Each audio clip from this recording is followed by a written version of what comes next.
Assalamualaikum warahmatullahi wabarakatuh. Kembali lagi bersama channel saya si Flash Tutor yang membahas tentang seputar kerusakan sepeda motor dan perbaikannya. Selamat sore teman-teman semua, dimanapun kalian berada. Mudah-mudahan aktivitasnya dan rezekinya untuk hari ini dilancarkan oleh Allah Subhanahu Wa Taala. Amin. Oke, di video kali ini sebelum menonton video ini ya teman-teman yang baru nonton, jangan lupa subscribe terlebih dahulu, nyalakan tanda loncengnya biar teman-teman semua tidak ketinggalan video terbaru saya. Dan jangan lupa juga like, komen yang banyak di bawah, serta share juga video ini ke teman-teman yang lain biar teman-teman yang lain bisa belajar dengan melihat video ini. Oke, di video kali ini saya akan membuat tutorial lagi untuk teman-teman semua ya. Jadi untuk tutorial saya kali ini adalah tentang Yamaha Mio J. Yamaha Mio J ini kerusakannya adalah yang pertama hilang kompresi apabila di engkol itu ngelos saja ya teman-teman, tidak ada nyangkutnya sedikit pun. Dan yang kedua itu kerusakannya timbul kode mil ya teman-teman di kilometernya itu dengan kode 42. Nah itu saja untuk kerusakan pada motor ini. Dan di sini saya akan coba dulu untuk selah-selah motor ini, apakah memang betul pada kompresinya itu hilang total ya teman-teman. Jadi untuk mengetahui bahwasanya untuk kompresinya itu memang benar-benar hilang, teman-teman cukup selah saja. Dengan menggunakan tangan pun juga bisa diselah ya teman-teman apabila kompresinya itu memang betul hilang. Nah, di sini saya akan coba menselah motor ini dengan menggunakan tangan.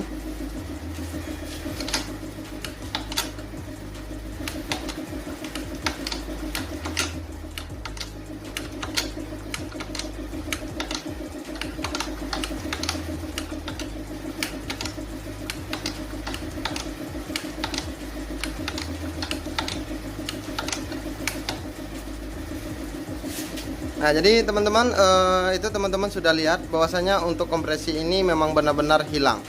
Nah tadi saya coba untuk menselanya dengan menggunakan tangan, itu lembut saja ya teman-teman, tidak ada nyangkutnya sedikit pun. Biasanya kalau kompresi itu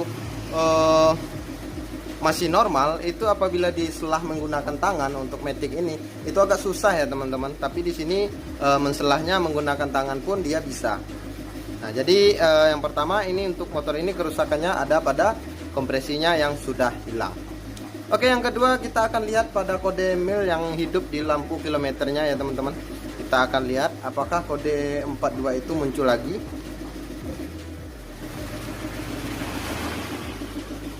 Oke, saya on-kan kontaknya. Teman-teman perhatikan pada kode milnya yang di sini warna kuning. Itu teman-teman bisa hitung nanti apakah ke kode lampu 42-nya muncul lagi. Untuk hitungannya apabila di on-kan kontak dia hidup pertama ya teman-teman. Jadi untuk hidup pertama itu tidak dihitung. Yang akan dihitung adalah hidup yang keduanya. Oke. Nah, ini hidup pertama. Oke, kita mulai hitung. 1 2 3 4 1 2. Nah jadi untuk kode milnya ini hidup yang lambatnya itu ada 4 dan yang cepatnya ada 2. Jadi dihitung kodenya itu 42. Jadi untuk kerusakan yang kedua itu kode milnya ini kedip-kedip sampai hitungan 42. Nah untuk mengatasi kompresinya ini yang hilang itu mau tak mau harus kita bongkar mesinnya di bagian headnya. Jadi untuk kompresinya tersebut ada pada payung klepnya yang sudah bocor. Nah di sini saya akan langsung saja untuk memisahkan rangka motor ini dan mesinnya.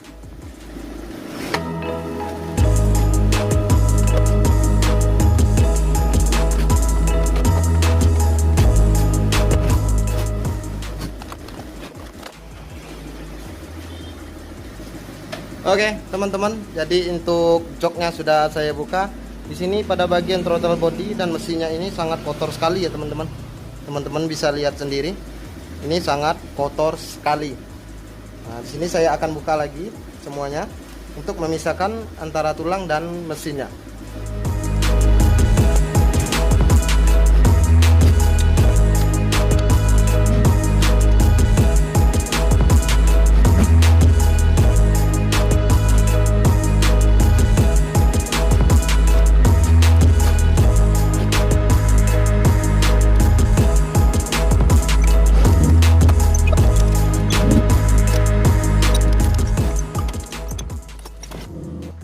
Nah, oke, teman-teman semua. Jadi untuk mesinnya dan tulang rangkanya sudah saya pisah karena saya lebih nyaman dipisah seperti ini untuk bekerjanya. Jadi di sini saya akan langsung saja untuk membuka pada bagian hoodnya karena kerusakannya itu ada pada payung klepnya. Oke, saya akan lanjut lagi untuk membukanya.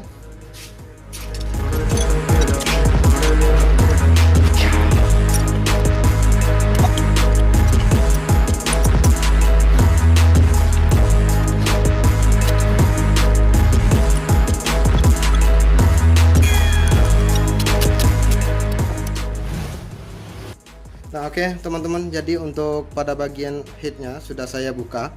Seperti yang saya bilang tadi, itu masalah yang terjadi atau kerusakan yang terjadi menghilangnya kompresi itu ada pada payung klepnya yang sudah bocor. Nah, di sini untuk memastikannya bahwasanya benar-benar bocor untuk payung klep ini, kita akan langsung saja cek sama-sama ya teman-teman. Nah, di sini saya akan ambil dari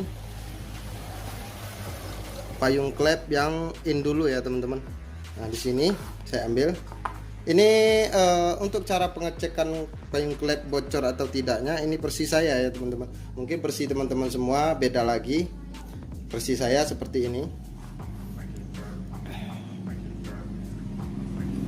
Oke teman-teman, perhatikan pada bagian payung klep yang innya. Nanti teman-teman bisa lihat saya masukkan minyak. Oke, itu teman-teman, minyaknya sudah mulai keluar melalui payung klepnya. Oke, ini untuk pada payung klep yang in dulu. Nah, di sini untuk as klepnya dalam keadaan bebas. Untuk pada bagian klep yang innya itu memang benar bocor ya teman-teman. Oke, untuk pada bagian payung klep yang in itu sudah ketahuan bocor. Pada bagian yang X nya saya akan cek lagi. Oke, sini saya lanjut lagi untuk mengecek pada bagian klep yang X nya. Teman-teman perhatikan, saya masukkan minyak.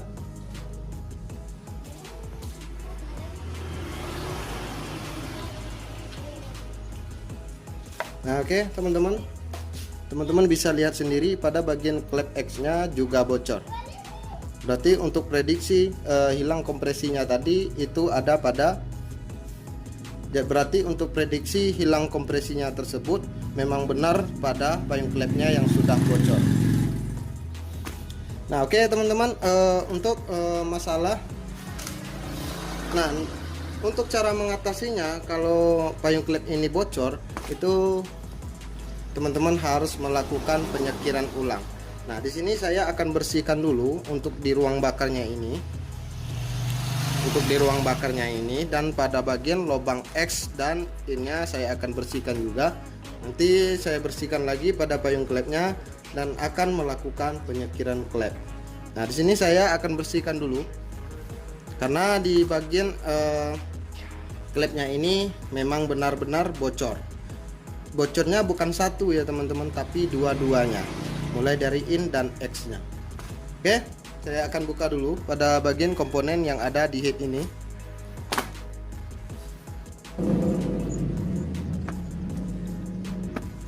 Oke, untuk pada bagian pelatuknya atau rocker armnya ini jangan sampai ketukar ya teman-teman, karena kalau nanti sampai ketukar maka bunyinya akan kasar ya teman-teman, seperti setelan klep yang renggang. Nah, di sini teman-teman cukup tandain saja. Kalau seandainya teman-teman gampang lupa, teman-teman harus tandain di mana bagian klep in dan X nya. Nanti takutnya ketukar ya teman-teman. Nah, ini yang X dan ini yang in.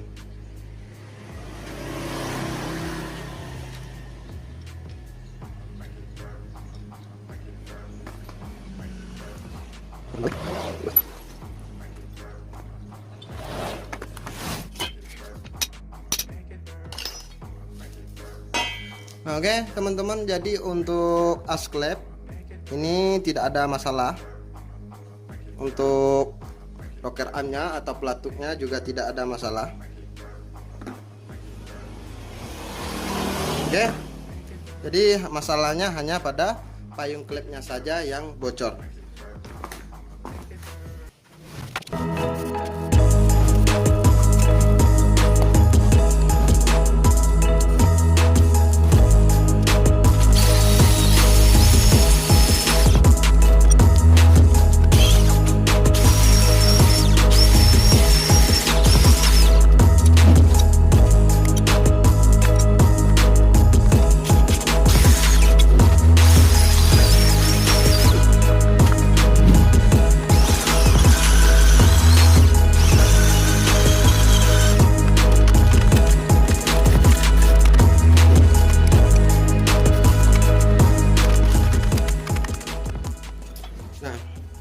Oke teman-teman, jadi untuk pembersihan pada bagian headnya mulai dari ruang bakarnya dan lubang-lubangnya itu sudah selesai. Di sini saya akan lanjut saja untuk melakukan penyakiran klep ya teman-teman. Jadi untuk sekarang untuk penyakiran klepnya itu saya tidak skip ya teman-teman. Saya akan membuatkan videonya untuk cara sekiran klep besi saya. Jadi ada bermacam-macam versi ya teman-teman untuk melakukan penyakiran klep itu, dimana versi yang akan saya lakukan itu dengan cara manual. Karena apa? Karena cara manual itu lebih lama tahannya ya teman-teman daripada melakukannya menggunakan bor ataupun menggunakan cara lain. Oke, sini saya akan melakukan penyakiran klep dulu. Oke, untuk melakukan penyakiran klep tersebut ya teman-teman, jadi teman-teman harus melakukan atau membuat landasan untuk dudukan headnya ini supaya penyakiran klepnya itu lebih gampang. Dan di sini saya menggunakan bangku saja ya teman-teman.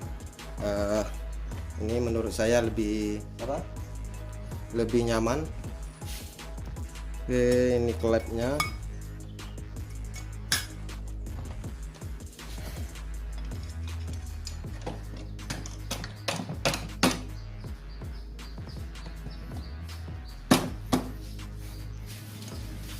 Jadi untuk penyakiran klep ini dengan cara manual itu saya menggunakan selang dan obeng, dan saya akan colokkan ke batang payung klepnya. Setelah itu seperti biasa kita akan menyakirkan klep seperti ini. Di sini saya gunakan amril yang halus ya teman-teman. Jangan melakukan penyakiran klep itu dengan menggunakan amril yang kasar. Gunakan amril yang halus seperti ini. Ini yang agak halus ya teman-teman.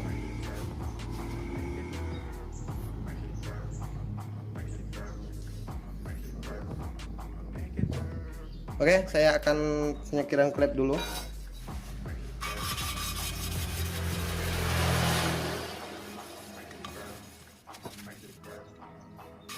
Jadi untuk melakukan penyakiran klep ini ya teman-teman, untuk cara manual ini memang agak lama sedikit, tapi hasilnya lebih bagus daripada menggunakan bor ya teman-teman.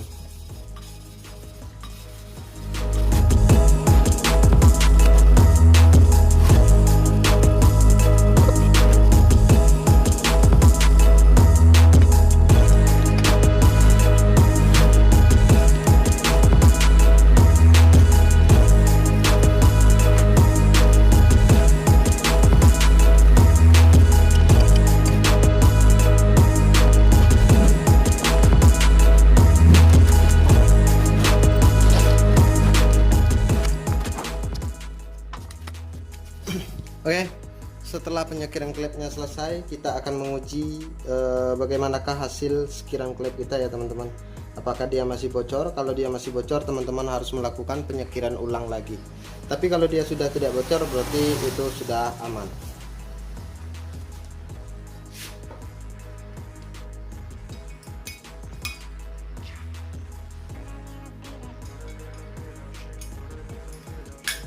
Oke, teman-teman, untuk pengecekan klep ini bocor atau tidaknya itu berbagai macam cara ya teman-teman untuk mengeceknya apakah dia bocor atau tidak. Oke, saya akan tahan pada lubang ini. Oke, tahan pada payung klepnya satu persatu ya teman-teman. Nanti di bagian lubangnya ini saya masukkan minyak.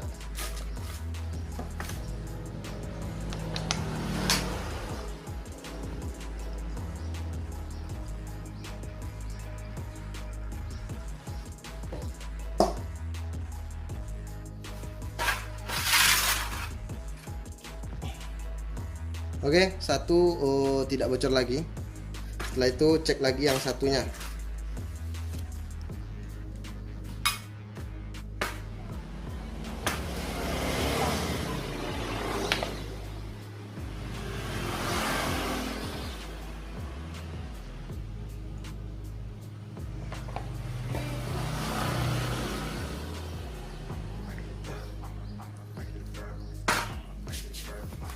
Oke teman-teman, jadi ini sudah tidak bocor lagi untuk penyekiran klepnya. Berarti ini tidak perlu teman-teman melakukan penyekiran klep ulang.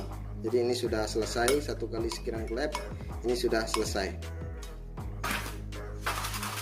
Jadi untuk penyekiran klepnya sudah selesai.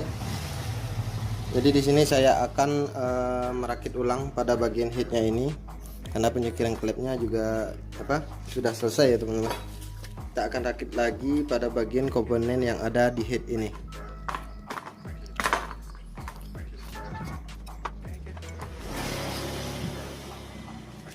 Oke, untuk pada bagian seal clamp-nya saya seperti biasa memakai produk dari Suzuki ya teman-teman.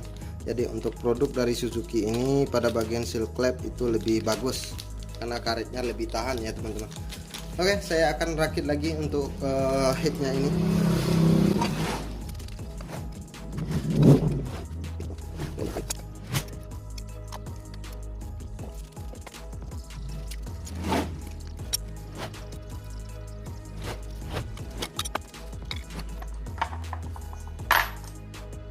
Oke teman-teman, jadi untuk pemasangan pelatuknya seperti yang saya bilang tadi, itu pada bagian pelatuknya ini jangan sampai kebalik ya teman-teman, karena kalau dia kebalik nanti bunyinya akan kasar seperti klep longgar ya teman-teman. Jadi itu efek samping apabila ini terpasangnya terbalik ya teman-teman. Nah sini untuk pelatuknya sudah saya tandain, saya akan pasang lagi.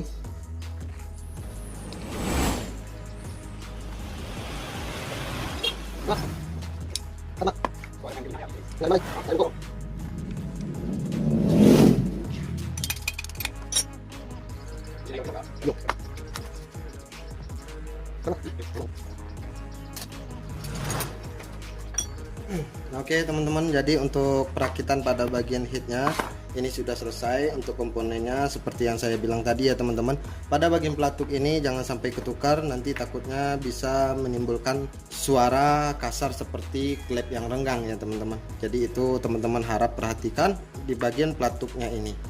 Saya akan pasang lagi headnya ini ke mesinnya. Oke, sebelum saya pasang headnya ini ke bloknya, di sini kan biasanya di kepala piston ini selalu terdapat kerak yang tebal seperti ini ya teman-teman. Di sini teman-teman harus bersihkan dulu, baru nanti dipasang bagian headnya. Oke, saya bersihkan dulu.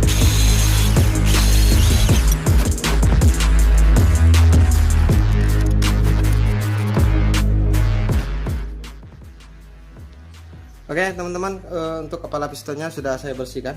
Saya lanjut lagi untuk memasang pada bagian headnya.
Oke teman-teman, jadi untuk pemasangan mesin dan tulangnya itu sudah selesai ya teman-teman. Jadi di sini saya akan memasang akinya untuk mendeteksi apa kerusakan yang terjadi yang dihasilkan oleh lampu mil yang hidup 42 ya teman-teman.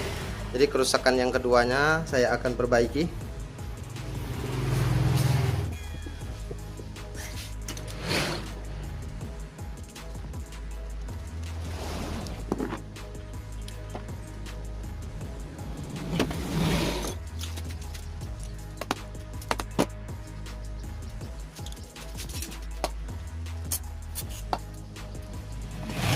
Akinya sudah terpasang ya teman-teman. Saya akan mencari kerusakan yang membuat kode mil hidup 42 ya teman-teman untuk motor ini.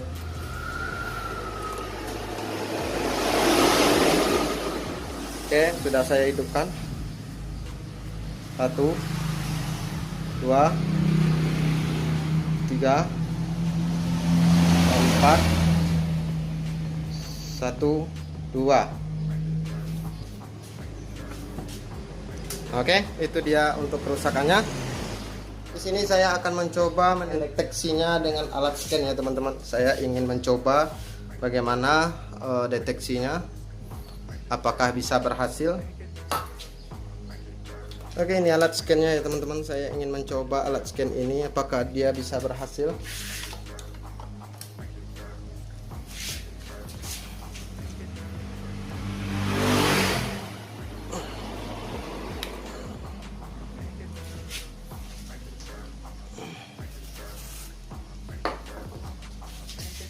Ini ke sini. Ini untuk capitan min dan plusnya.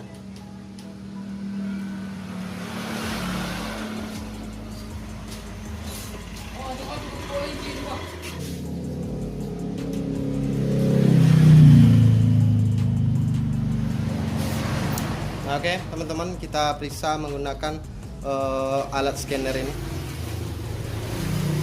Pertama kita ambil diagnosa, ambil yang Yamaha ya teman-teman.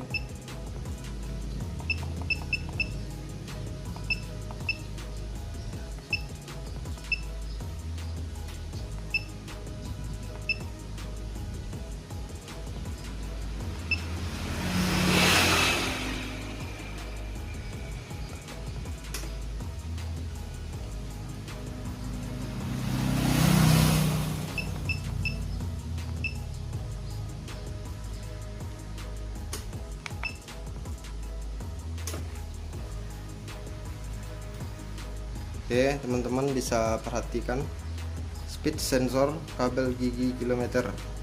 Oke, untuk kerusakannya ini ada pada speed sensor kabel gigi kilometer ya teman-teman yang rusak. Oke, nah kita kembalikan, menghapus kode kerusakan, matikan kunci kontak. Oke, nyalakan, yes. Penghapusan berhasil ya teman-teman.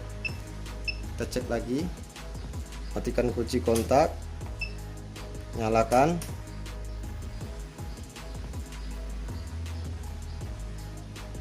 Nah, oke. Ini tidak bisa dihapus ya teman-teman. Ini untuk kabel kilometernya. Jadi kalau kabel kilometernya dipasang lagi, itu kerusakan yang terbaca ini akan hilang.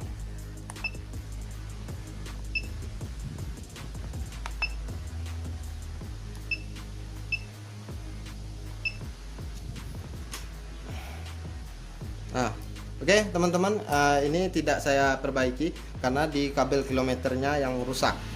Jadi kalau kabel kilometernya putus, dia akan kedip-kedip untuk lampunya ya teman-teman. Jadi untuk kabel kilometernya tidak saya ganti.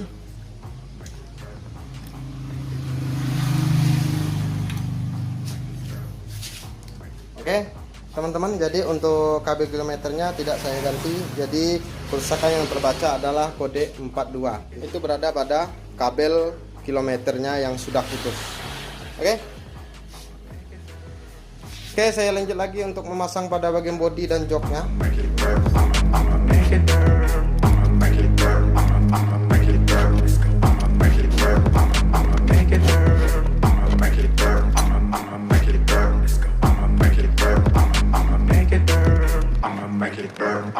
I'ma make it burn. I'ma make it burn. I'ma make it burn.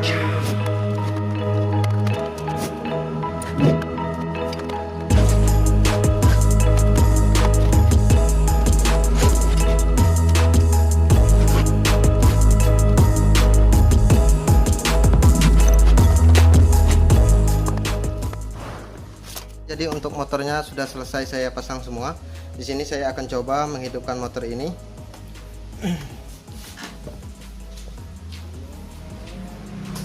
Tekan kontak. Coba di start dulu ya teman-teman. Apakah dia mau? Ini nggak kuat ya teman-teman. Saya selah saja.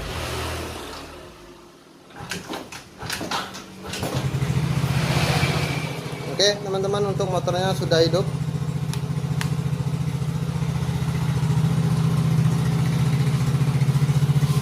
Saya coba gas tipis dulu.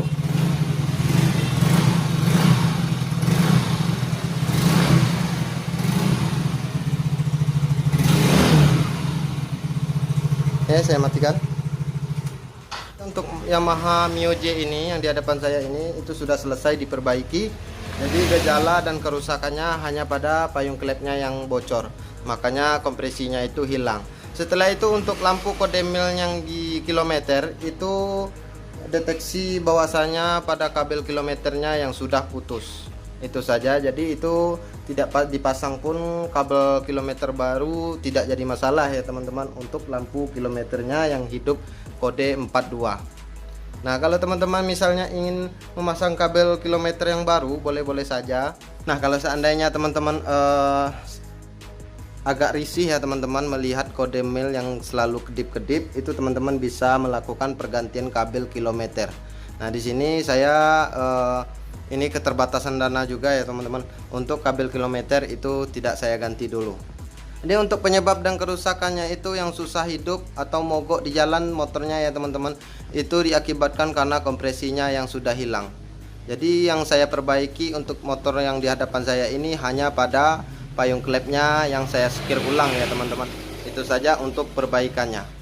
Oke teman-teman, mudah-mudahan untuk video saya kali ini bermanfaat untuk teman-teman semua.